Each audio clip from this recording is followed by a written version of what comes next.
Peace and grace to you, dear heart dwellers. This is Mother Elizabeth, and Father Ezekiel had just begun adoration when the Lord began speaking to him.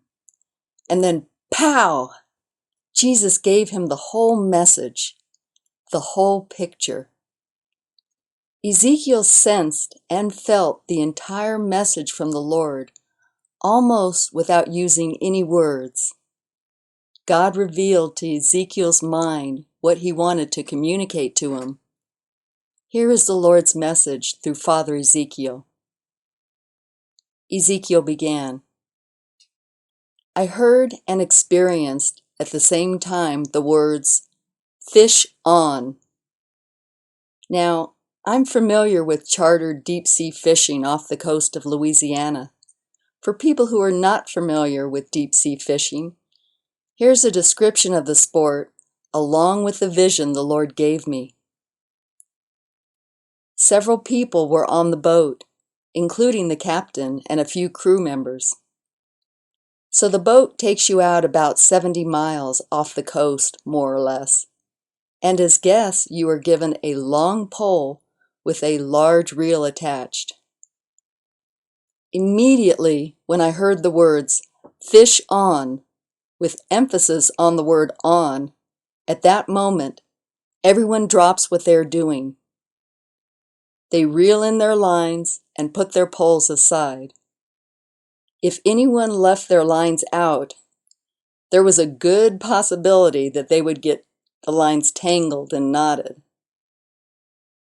So even inexperienced persons are briefed ahead of time that they have certain rules to follow.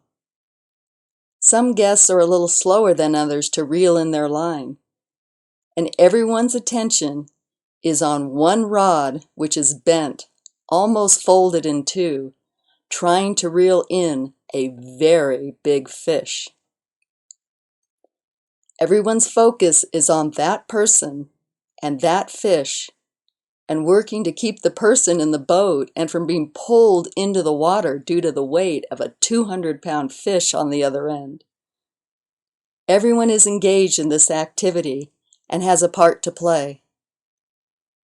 Immediately, two other people help the person get their pole up and out of the holder. In the meantime, two of the crew members are putting an angler's vest on the person and sit him down in the angler's chair, so he is belted in and strapped into the fighting chair. While he is bracing his feet into the back of the boat, while his chair is only 2 or 3 feet from the edge of the boat. They have set the end of his rod down into another holder that is part of the vest.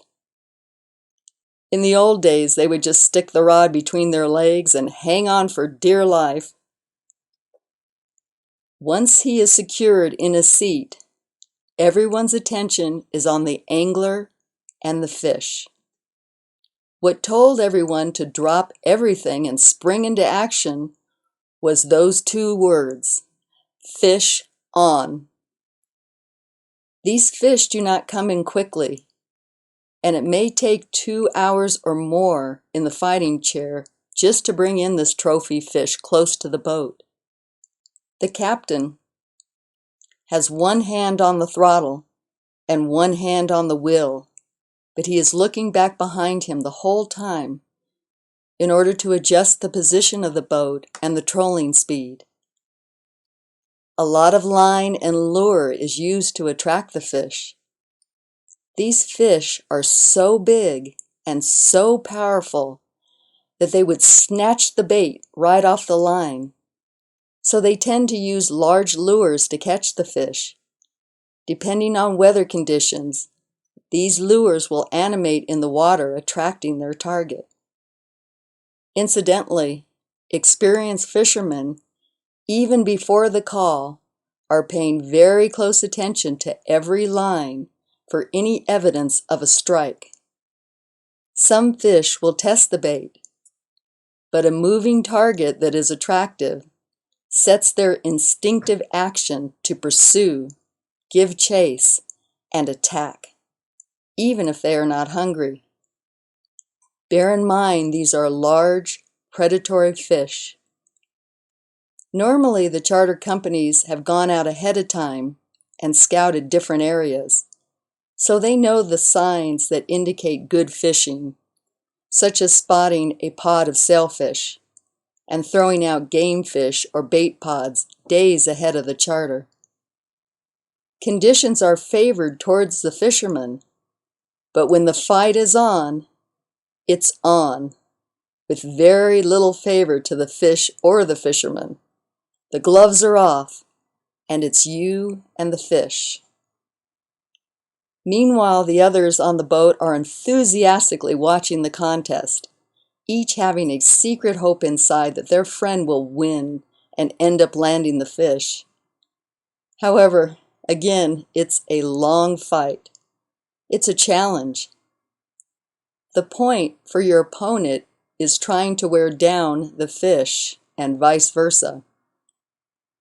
The sailfish, with its long dorsal fin, when they are on the line, so to speak, it makes for a great show.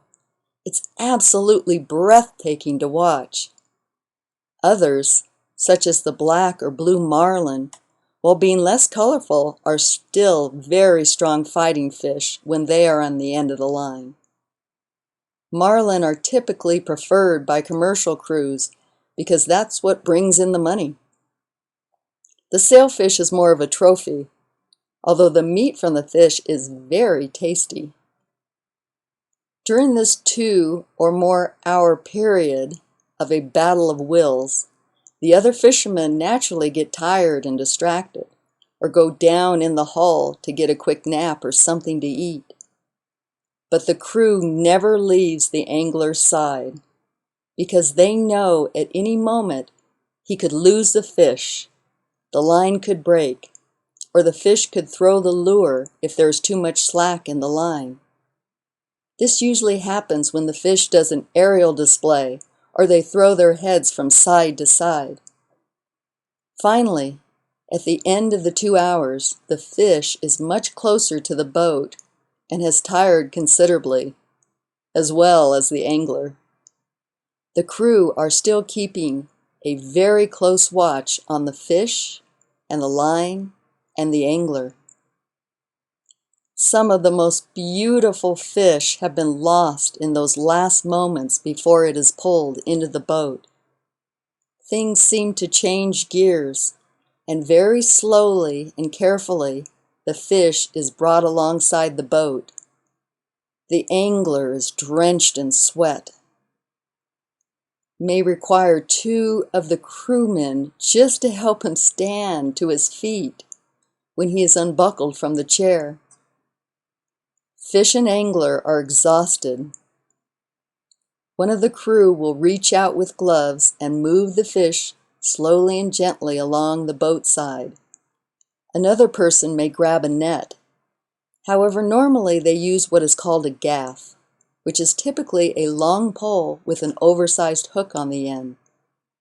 The crew members who have been so diligent this whole time and are also tired, with one mighty heave, 2 or 3 of the men will pull the gaff and the fish up into the boat. Now let's say this is a group of college students studying marine biology on a required research trip. They tend to treat the fish in a whole different way.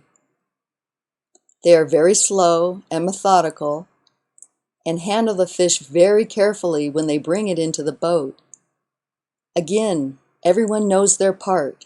They quickly weigh the fish while taking a blood sample. The last thing they do before they chart their findings is tag the fish. Sometimes they use a radio receptor, which is very strong, very durable, and almost permanent. The receptor will stay on the fish, so they can check out the fish's general health and movement of the pod. The fish may be injured or sick and is given proper medicines to stay healthy. All this having to be done as quickly as possible to put the fish back into the water so it doesn't go into shock. By that tag, they have accomplished what they set out to do, and the fish are marked for life, like a cross on your forehead. The bottom line is, the moment the people heard "fish on," they immediately dropped what they were doing and took their positions.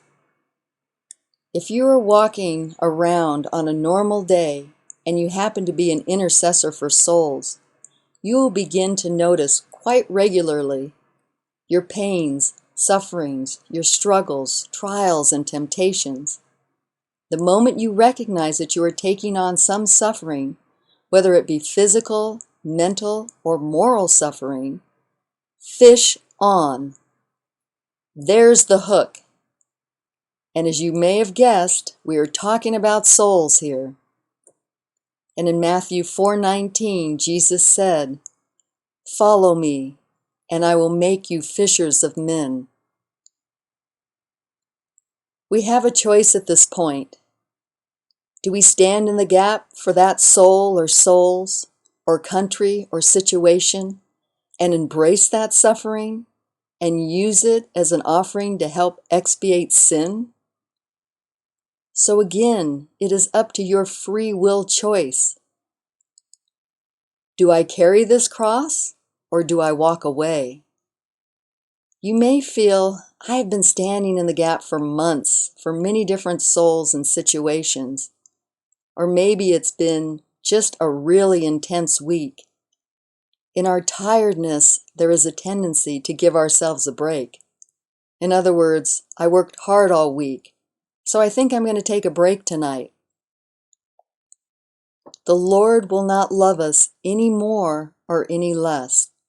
It's simply a matter of conviction. In Galatians 6:9, we are counseled not to grow weary in well-doing. We are only human, and He knows our frame is weak, that we are only flesh.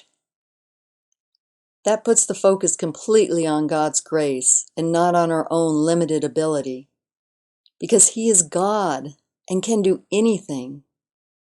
He can easily lighten the burden and make you stronger.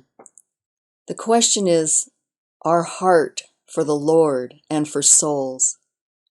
We cannot manufacture strength or love within ourselves.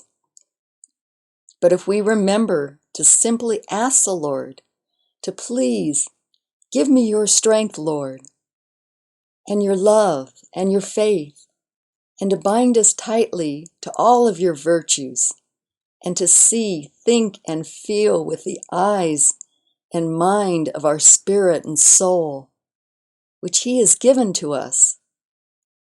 So the final question is, do we ask for these graces, or do we rest, take a break, or walk away?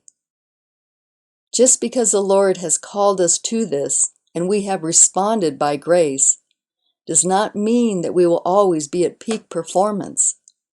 He still leaves a little room for our own free will, because the Lord does not want grumpy givers. He wants us to be with Him in everything that He is doing as His bride, His friend, His helpmate, and many times we feel the same. So as His faithful servants, let's bring this fish into the boat by staying awake, being alert. We have come too far in our pilgrimage to fall short just before the finish line.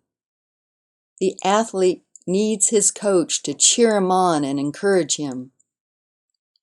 Beloved heart dwellers, let's finish the race strong. Do you want to go out in a sputter or a bright flame? And ultimately, it is His grace that brings us across the finish line, accompanied by many souls. A beautiful and rich harvest. It's not based on our performance, but His unquenchable love for us and for souls. And that was the end of His message. God bless you, dear family.